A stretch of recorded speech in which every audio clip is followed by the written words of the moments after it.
Oi, gente. Bom, já tô começando falando aqui porque o vídeo vai ficar gravado, como sempre, né? Para você que tá assistindo a primeira vez, a gente tá fazendo uma série de estudos bíblicos. São 28 temas e eu já postei 3. Esse aqui é o 4. Faltam 24. Se você quiser acompanhar, é só me... tá ligado a partir de toda sexta-feira às 8 horas da noite, né?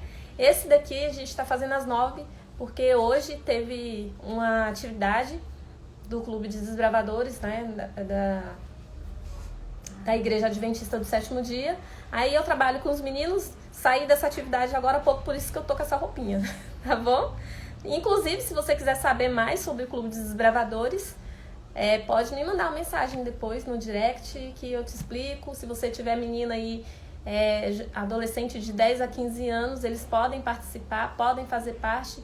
É muito bom para eles. A gente trabalha a parte física, a parte mental, espiritual. Vai ser muito bom, tá bom? E a gente vai começar a estudar. O tema que eu trouxe hoje é falando sobre a origem do mal. E é um tema bem importante também, todos os temas bíblicos são importantes, né? Pra gente estudar. Mas aí, antes de começar a ler a Bíblia, a gente vai orar, tá bom? Então, do jeito que você tá em casa, eu te convido pra gente fazer uma oração. Querido Deus e Pai, muito obrigada, Jesus, por cuidar de nossas vidas. Cuide de todos que estão ouvindo essa mensagem, trabalhe no coração de todos eles. Que o Senhor possa mais uma vez responder as nossas perguntas conforme a Tua vontade. Nos ensine, através do Santo Espírito de Deus, nós choramos em nome de Jesus. Amém. Então vamos começar, né? Oi, Eric, tudo bem? Então, o tema hoje é a origem do mal, né? Eu trouxe um texto aqui, esse daqui eu não coloquei na tela, mas eu vou ler para vocês. Se você tiver Bíblia, pode pegar sua Bíblia em casa e acompanhar, ok? A Bíblia que eu uso, eu falei pra vocês, é a King James. Mas vocês podem pegar que vocês têm aí qualquer versão, porque a Bíblia é uma só, né? Vamos lá. Isaías 45, versículo 6 e versículo 7. Fala o seguinte aqui. Para que saibam todos que do nascente ao poente não há ninguém além de mim. Eu sou o Eterno e não existe nenhum outro. Eu formo a luz e crio as trevas. Faço a paz e crio o mal. Eu, o Senhor, faço absolutamente tudo. Então, gente, esse versículo aqui, olha só. Algumas pessoas falam que Deus criou o mal por conta desse versículo aqui, né? Ele fala aqui no versículo 7... faço paz e crio o mal. E aí? Como é que é? A Bíblia fala de um Deus, né? Os cristãos todos acreditam num Deus de amor. Como é que pode alguém que é amor criar o mal? Como é que funciona isso, né? Então tá, no final do estudo bíblico de hoje, eu vou trazer uma explicação para vocês desse versículo, tá bom? Então vamos lá. Como é que o mal começou? A gente vai ler Ezequiel. Aí eu vou colocar para vocês aqui, para acompanhar. Deixa eu só procurar aqui onde está. Se você quiser já folheando sua Bíblia, Ezequiel 28, 14. A gente vai ler o 14, 15 e 17. Na verdade, aqui eu vou colocar só um, tá bom? Vou contextualizar vocês. Calma aí, gente. Só o primeiro que demora um pouquinho. Aqui, Ezequiel 28, versículo 15. Naquele tempo, eras perfeito e irrepreensível em teus sentimentos e atitudes, desde o dia em que foste criado, até que se observou malignidade em ti. Aqui, gente, está falando de quem? De Lúcifer. Lúcifer era chamado assim porque era um anjo de luz, né? Ele era perfeito. O versículo diz que ele era perfeito, irrepreensível. Mas um dia foi encontrado malignidade nele, né? Algumas versões falam iniquidade, né? Que é o pecado. Foi encontrado nele. Lúcifer era perfeito. Como é que a gente explica, né? O ser perfeito, de repente pecou contra Deus. A gente vai entender isso. E aí, qual foi o pecado dele? A gente vai ler Isaías 14, do versículo 12 ao 14, você pode ler em casa, tá? E a gente vai ler aqui também. Isaías 14, 12, 14. 12 ao 14. Isso. Subirei mais alto que as mais altas nuvens, tornar-me-ei semelhante ao Altíssimo. Isso daqui, gente, foi o pensamento de Lúcifer. Então, o que ele queria? Ele queria ser como Deus ou mais do que Deus, né? Ele queria subir nas mais altas nuvens e tornar-se semelhante a Deus. Queria ser Deus. Esse foi o pecado inicial dele, né? E depois disso, o que aconteceu? A gente vai ler aqui Apocalipse 12, versículo 7 ao 9. 12, versículo 7 ao 9. Gente, desculpa, hoje eu tô demorando porque ficou meio fora de ordem aqui.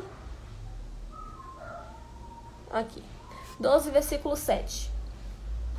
Fala assim: houve então uma guerra nos céus. Miguel e seu exército de anjos. Deixa eu tirar os comentários aqui que aí não dá pra ver. Só um pouquinho. Como é que eu desativo os comentários? Eu não sei. Como é que é? Alguém sabe? Não é nem os comentários, gente. É só quem entra. Que aí me atrapalha um pouquinho a ver aqui. Desculpa, gente.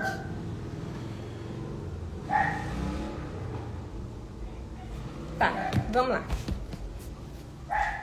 Apocalipse 12, versículo 7. Vou ler aqui.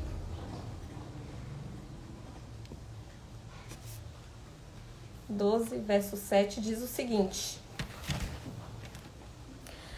houve então uma guerra nos céus. Miguel e seu exército de anjos lutaram contra o dragão, ao que o dragão com seus anjos revidaram. E aí aqui fala mais: contudo, eles não foram suficientemente poderosos e dessa maneira perderam o seu lugar nos céus. Então, depois que Lúcifer pecou contra Deus, ele passou algum tempo lá no céu ainda. Mesmo assim, Deus é amor, ele é compassivo, ele é longânimo. A gente não sabe quanto tempo Deus ainda esperou, né, por uma mudança de atitude dele. Mas teve um tempo em que isso não pode mais acontecer, ele não podia ficar mais lá, né? E Deus, aqui quando fala Miguel, tá falando de Jesus, né? Quando usa esse nome é porque usa o nome de Jesus. Miguel é quando ele está numa atitude de guerra, numa situação de luta, né? Aí usa esse nome Miguel. Então, Miguel e seus anjos batalharam contra Satanás e os anjos que ficaram do lado dele, né?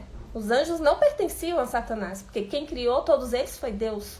Mas uma parte desses anjos, e a Bíblia traz pra gente que um terço dos anjos ficaram do lado de Lúcifer, achavam que ele estava certo.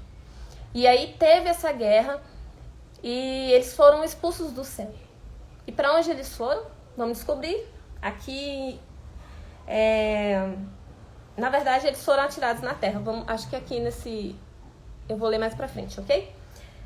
Foram atirados à terra aqui, versículo 9. Assim o grande dragão foi expulso para sempre.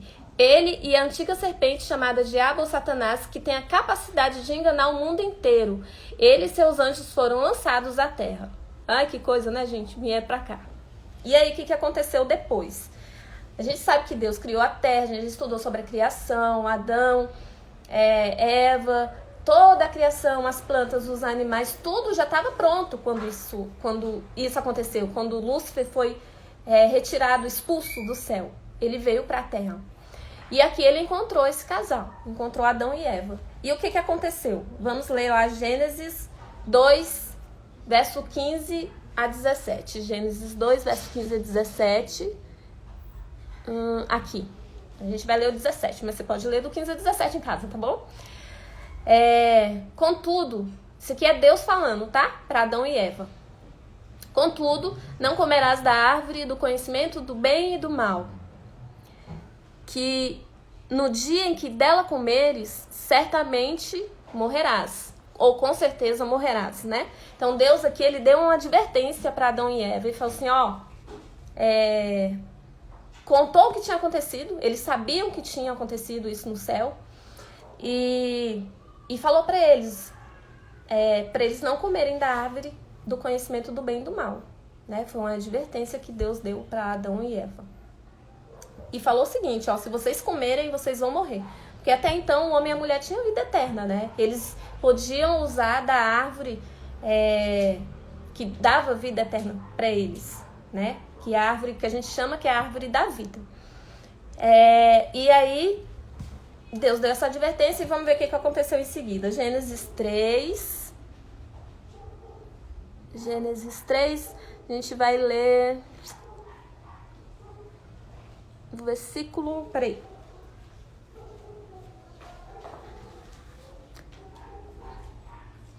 Gênesis 3, 5. Tá, vamos ficar com esse aqui, tá? Gênesis 3, verso 4. Só para contextualizar vocês, né? Eva estava então pelo jardim, se afastou de Adão, e ela estava ali perto dessa árvore que foi dito para ela não comer.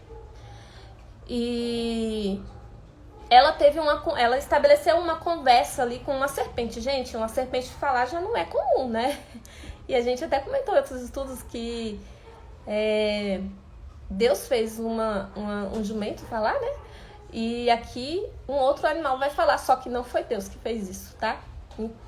Infelizmente, o inimigo tem poder para fazer essas coisas aí. E aqui está escrito o seguinte, Gênesis 3, verso 4. A serpente então alegou à mulher, com certeza não morrereis. Então, aí ela estava passeando lá e a serpente falou para ela assim, é assim que Deus disse para você não comer de nenhuma árvore do jardim? Aí ela, não, Deus disse que a gente pode comer de todas menos essa, porque no dia que a gente comer dessa a gente vai morrer. E aí a serpente já mentindo, porque tudo que Deus faz, o inimigo quer combater, tudo que Deus faz é bom, então ele quer combater, então o que ele faz é ruim. E aí ele falou assim, não, ó, com certeza você não vai morrer. Sendo que Deus disse que com certeza eles iam morrer. Ele só colocou um não ali. Foi bem sutil, né? Pra enganar a mulher. E ela acabou seduzida ali por aquilo tudo, pela situação, por querer ser também como Deus, porque ele falou isso pra ela também. Olha, se você comer, você não vai morrer, mas certamente você vai ser como Deus. Olha só. Plantou ali no coração dela o mesmo sentimento que ele tem no coração dele, que é ser como Deus, ou ser um Deus, né? Bom, e depois disso, graças a Deus, mesmo com essas coisas ruins, Deus sempre providenciou e ele já sabia que isso ia acontecer, né? A onisciência de Deus, e ele já tinha planejado uma solução para esse problema, que é o problema do pecado. E a gente vai ler aqui Gênesis 3, verso 15. Gênesis 3, verso 15.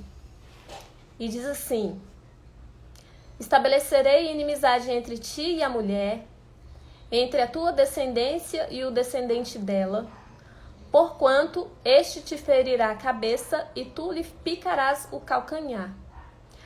Aqui, gente, foi a primeira profecia bíblica, a primeira profecia. Deus já falou assim, tem esse problema, mas eu já providenciei solução para esse problema, e ele deu essa informação para Adão e Eva. Olha que coisa boa, né? E eles entenderam o que foi que Deus disse. O que é que Deus está falando aqui? Quando ele diz que este te ferirá a cabeça e tu lhe picarás o calcanhar, quem picou o calcanhar de quem?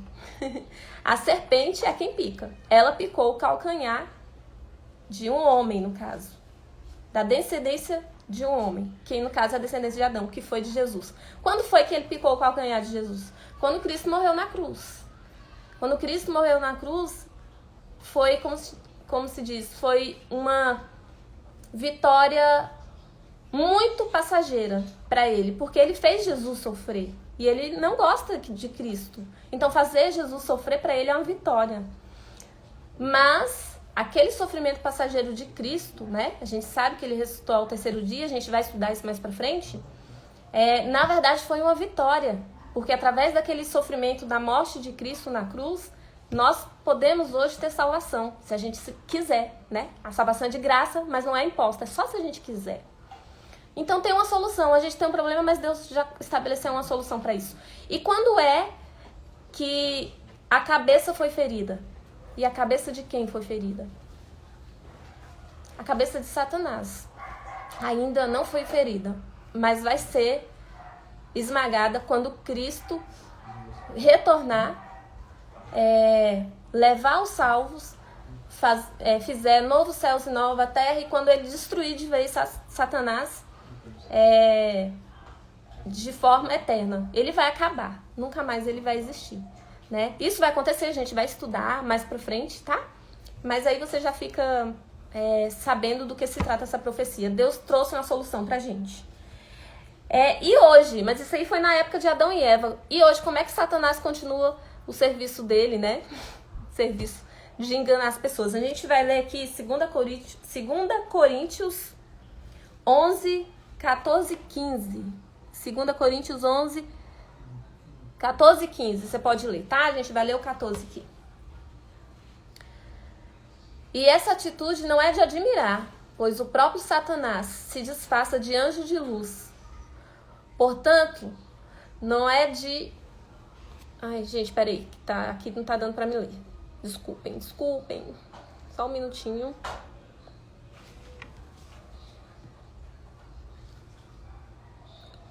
Vamos lá, 2 Coríntios 11, 14, e a gente vai ler 14 e 15, tá? Vamos de novo. E essa atitude não é de admirar, pois o próprio Satanás se disfarça de anjo de luz. Portanto, não é surpresa alguma que seus serviçais finjam que são servos da justiça. O fim dessas pessoas será de acordo com o que as suas ações merecem. Então, como é que hoje Satanás engana? Né? Ele se disfarça de anjo de luz. Vocês já ouviram dizer daquela história de lobo em pele de cordeiro? É isso. Satanás, ele não se mostra como ele é. Porque se ele se mostrar como ele é, terá seguidores, mas poucos. Não serão muitos. Então o que ele usa? Ele mistura a verdade com a mentira. Ele finge ser bonzinho. Ele mostra alguma coisa que agrada, alguma coisa que faz bem, alguma coisa que você gosta, que você deseja, né? Nem que seja o orgulho pela sua opinião própria, né? Mas alguma coisa ele vai trabalhar em você para te enganar, né? Ele quer enganar as pessoas. Então, ele engana desde o começo e ele vai continuar assim. Jamais ele vai mostrar a face verdadeira dele. Tome cuidado, então. Se apegue a Deus. Leia a Bíblia para você saber o que é a verdade e se estabelecer nela, né? Então tá. Mateus 24, 24. Esse é um texto pequenininho. Mateus 24, verso 24. Vamos lá, gente. Ó, peguem na Bíblia de vocês, eu vou ler aqui na minha, tá? Mateus 24, verso 24. Aqui diz o seguinte: pois se levantarão falsos cristos e falsos profetas e apresentarão grandes milagres e prodígios para, se possível, iludir até os mesmos os eleitos. Então, o que ele... Olha só, que interessante esse versículo, né? Falsos cristos e falsos profetas é algo que vai acontecer nas igrejas, algo que vai acontecer na vida espiritual, no cunho espiritual, né? Satanás não quer enganar quem já tá lá, tá nem aí pra Deus, não liga pra buscar a verdade. Esses aí já estão ganhos. Por mais que tenha solução enquanto você tá vivo, vamos dizer que estão ganhos, né? A vida deles já está conduzida por alguém que não é Deus. Eles fizeram essa escolha. Mas as pessoas que estão tentando buscar a Deus, elas podem ser enganadas. É por isso que nós precisamos nos firmar na verdade. Não só conhecer, mas precisamos nos firmar na verdade, né? E aqui fala, inclusive, que ele pode fazer milagres. Então, quando a gente procura a busca, né, pela verdade, a gente não pode firmar a nossa verdade em milagres.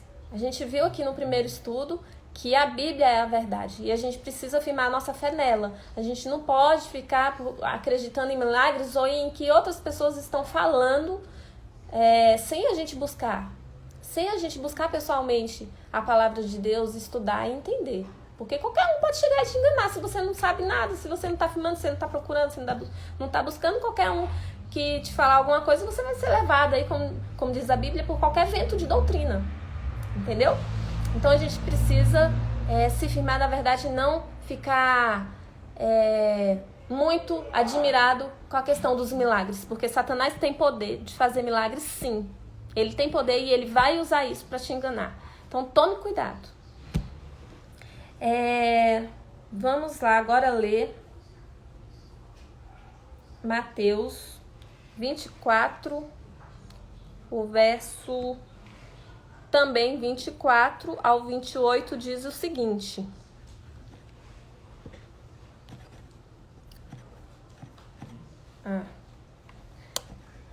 Deixa eu ver se eu coloquei aqui, tá, gente?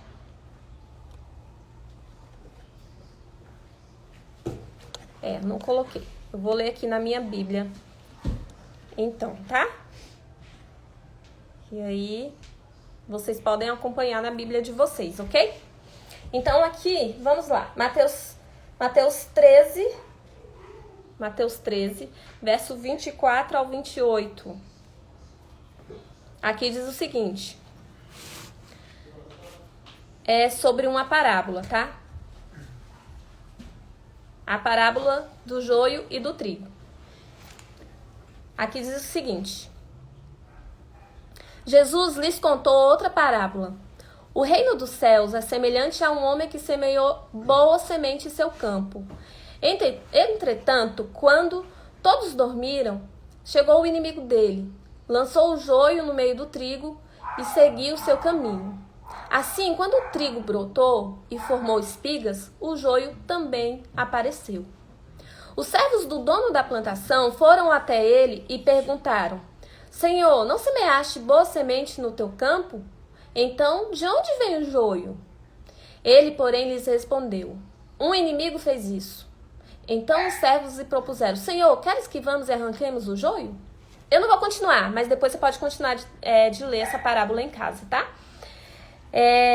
Porque o que interessa pra gente no momento tá até aqui. Então, assim, o que Deus semeia? Deus semeia o trigo. Deus semeia o amor, Deus semeia coisas boas. Quem semeia o mal, né, a erva ruim, que é o joio, não é Deus, é o inimigo. E isso aqui Deus deixou bem claro, que ele não semeia o mal. Quem semeia o mal é o inimigo. Quem é o inimigo de Deus? Satanás. Ele que semeia o mal. Isso aqui precisa estar bem claro pra gente, tá? Vamos lá, a gente vai ler outro versículo que é João 10:10, para esclarecer mais pra gente em relação a essa questão de Deus semear o que é bom, né? João 10:10 fala o seguinte: O ladrão vem senão para roubar, matar e destruir.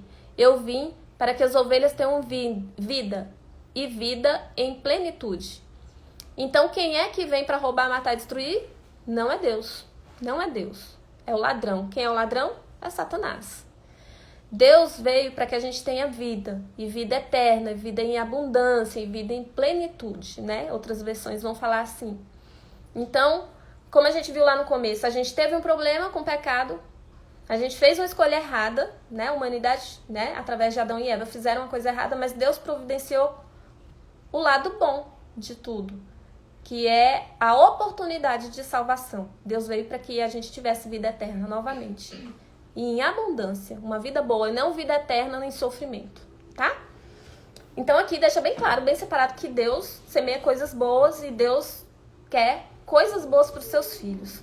Tem um outro versículo, eu não trouxe aqui, mas ele fala também assim, ó, se vocês que são pecadores sabem dar boas dádivas aos seus filhos, quem dirá Deus, né? Então, aí ele fala em relação ao Espírito Santo, mas a gente pode tomar isso também no nosso contexto aqui, né?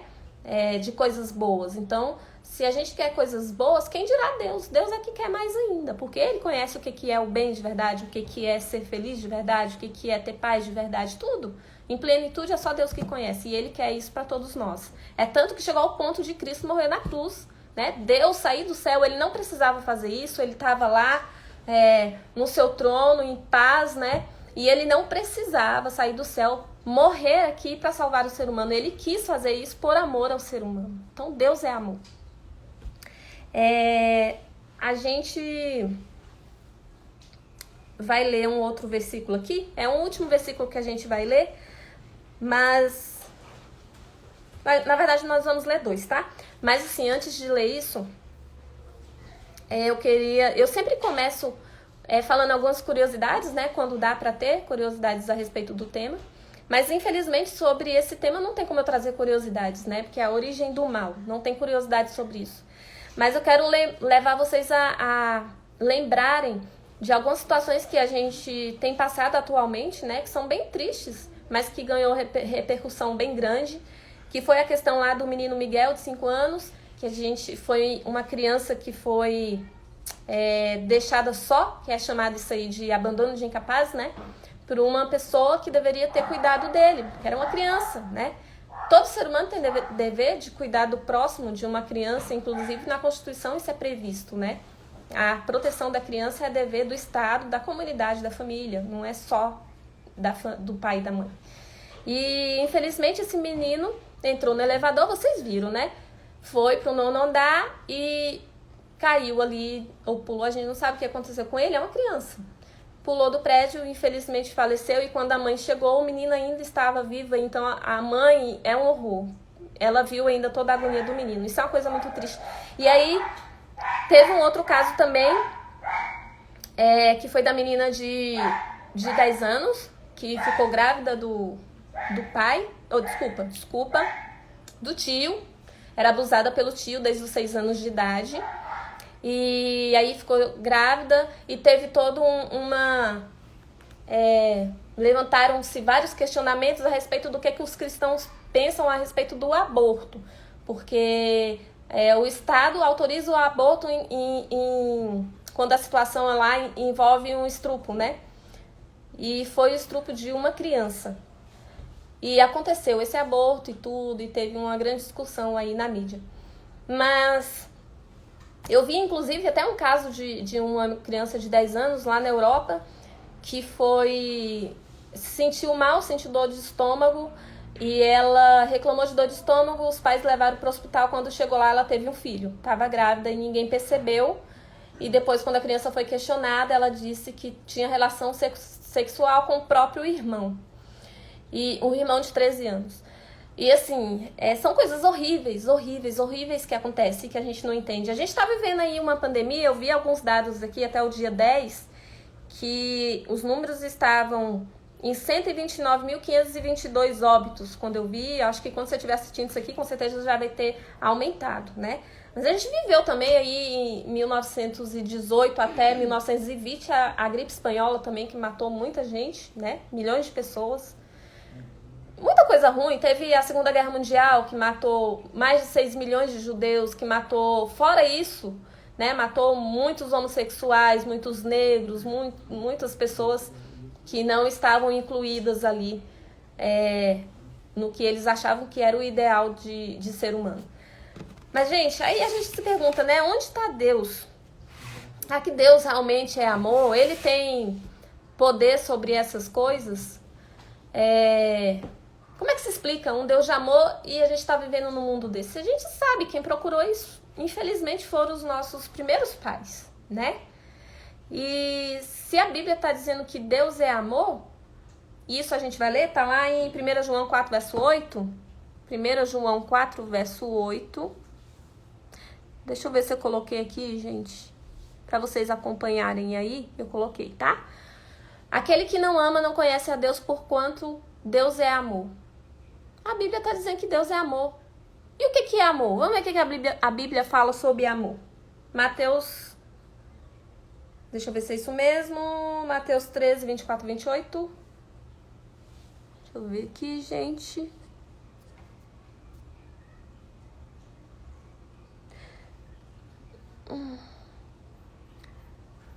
Eu acho... eu coloquei. Não, é 1 Coríntios, gente, desculpa. Coloquei aqui, ó. 1 Coríntios 13, verso 4. Fala o que é o amor, né? Porque se a Bíblia fala que Deus é amor, eu tenho que entender o que é o amor segundo a Bíblia, né? Então, vamos lá, eu vou ler aqui para vocês, 1 Coríntios 13, estou pegando aqui na minha Bíblia. O amor é paciente, o amor é bondoso, não inveja, não se vangloria, nem é arrogante. Verso 5, não se porta de maneira inconveniente, não age egoisticamente, não se enfurece facilmente, não guarda ressentimentos. 6, o amor não se alegra com a injustiça, pois sua felicidade está na verdade. Verso 7, tudo sofre, tudo crê, tudo espera, tudo suporta.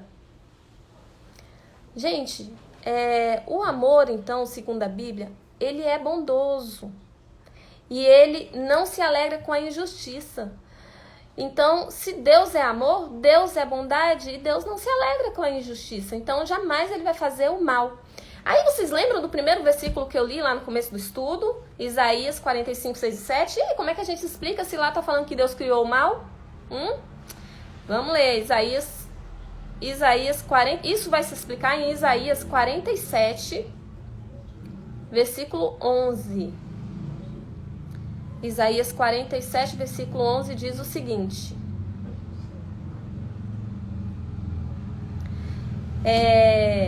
A desgraça, pois, te buscará e te alcançará, e não saberás como enconjurá-la.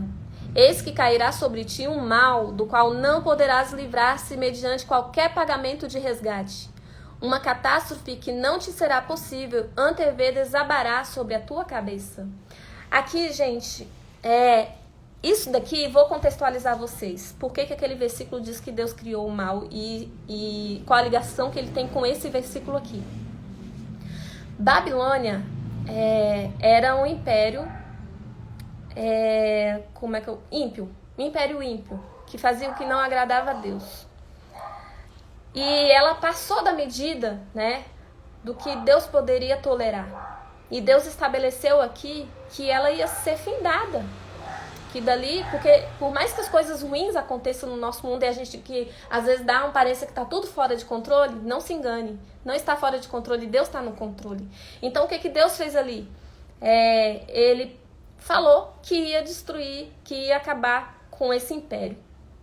Então, aqui ele está falando que isso aconteceu através de uma calamidade. Então, quando o versículo de Isaías 45, 6 e 7 fala que Deus criou o mal, está falando especificamente dessa situação aqui. E esse mal que eles estão falando, que Deus criou, foi em relação à catástrofe, né?